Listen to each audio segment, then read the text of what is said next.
Hi అండి. అందరూ బాగున్నారా? నేను బాగున్నానండి. మీకు భూవరస్వామి టెంపుల్ గురించి వివరిస్తున్నాను. దానికంటే ముందు మొదటి నుంచి లాస్ట్‌కెళ్ళే వరకు ఈ వీడియో చూడండి. లైక్ చేయండి, షేర్ చేయండి, సబ్స్క్రైబ్ చేయండి. ఇది కల్లహల్లి విలేజ్‌లో ఉందండి. ఇది మైసూరుకి 40 కిలోమీటర్‌లో ఉంది. బెంగుళూరు నుంచి 160 కిలోమీటర్ల దూరంలో ఉందండి. ఇది హేమావతి నది ఒడ్డున ఉంది. మేమెళ్ళేది ఎండలో ఎళ్ళామండి. కానీ అక్కడ మాత్రం చల్లగా ఉంది నది ఉండడం వలన. గుడి ప్రాంగణం చాలా విశాలంగా ఉందండి. ఇక్కడ పూజ సామాన్లన్నీ అమ్ముతున్నారండి. నేను, మా వాళ్ళు, మా మేనగోళ్ళ వాళ్ళ ఆడబిడ్డలు కలిసి నలుగురం కలిసి క్యాబ్ బుక్ చేసుకొని వెళ్ళామండి అక్కడికి.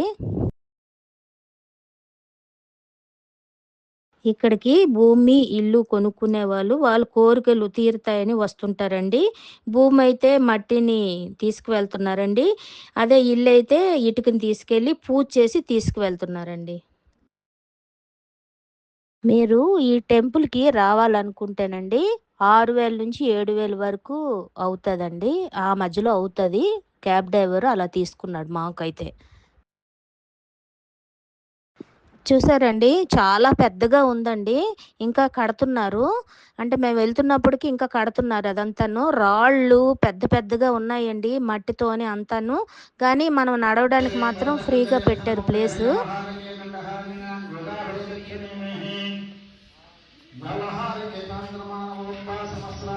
ఇదిగోండి లోపలికొచ్చాం. చూసారా ఎంత పెద్ద టెంపులో. చాలా బావుందండి.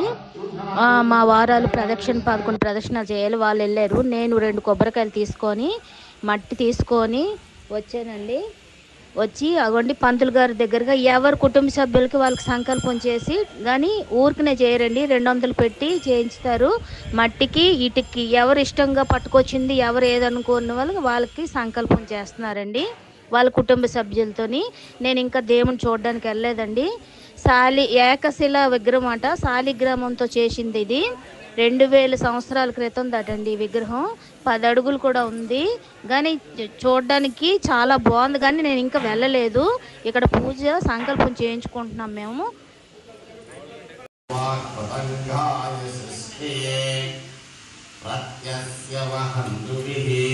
అదిగోండి పంతులు గారు ఎలా చేస్తున్నారో పూజ.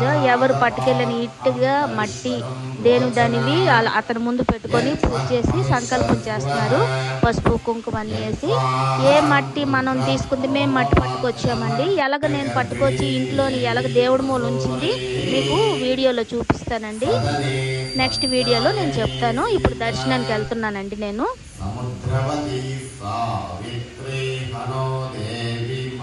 చూసారండి దర్శనంకి వెళ్ళానండి. అక్కడ కొంచెం ముందు వాళ్ళు వెళ్ళిన తర్వాత నేను ఎక్కానండి. ఏటండి బాబోయ్! నాకైతే చాలా అద్భుతంగా అనిపించింది. ఇండియాలోనైతే నేను చూసేది ఇదే ఒక్కటే అనుకుంటున్నాను. చాలా హైట్‌లో ఉంది. 10 అడుగులు ఇంచుమించు దాటి ఉన్నట్టుగుంది. శాలిగ్రామంతో చేశారండి. చాలా బావుంది. నా కళ్ళంట నీళ్ళొచ్చాయండి చూడగానే. చాలా అద్భుతంగా ఉందండి. దర్శనం చేసుకొని బయటకొచ్చామండి. వచ్చేగానే అక్కడ అన్నదానం చేస్తున్నారు. ప్రసాదం అద్భుతంగా ఉంది. మనం ఇక్కడ అన్ని కూరగాయలతోని బిస్మిలీబాత్ చేస్తాం కదా! కర్ణాటక స్పెషల్ అది.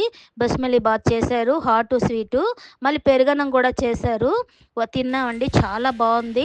బయటికి రాగానే రాళ్ళు పెంచుతున్నారండి. అంటే రకరకాలుగా దొంతులు పెడుతున్నారు. చాలా బావుంది. ఏమని అడిగాను అంటే ఇల్లు కట్టాలనుకున్న వాళ్ళు అలా చేస్తే బావుంటది ఇల్లు కడతామని. తీర్థప్రసాదాలు తినేసి వచ్చిన తర్వాత నది ఒడ్డున తెప్పొదిలామండి. నేను మా ఆడపడుచులు మళ్ళీ తిరిగి ప్రయాణం బయలుదేరామండి.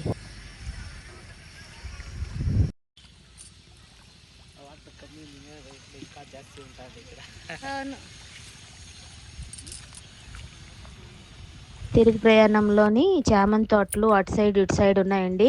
దిగి ఫోటోలు తీసుకున్నాం. చాలా బాగున్నాయండి. పెద్ద చామంతులు అవి బాగున్నాయి. చాలా సరదా వేసింది మాకు. థ్యాంక్ యూ అండి. నెక్స్ట్ వీడియోలో మళ్ళీ కలుద్దామండి.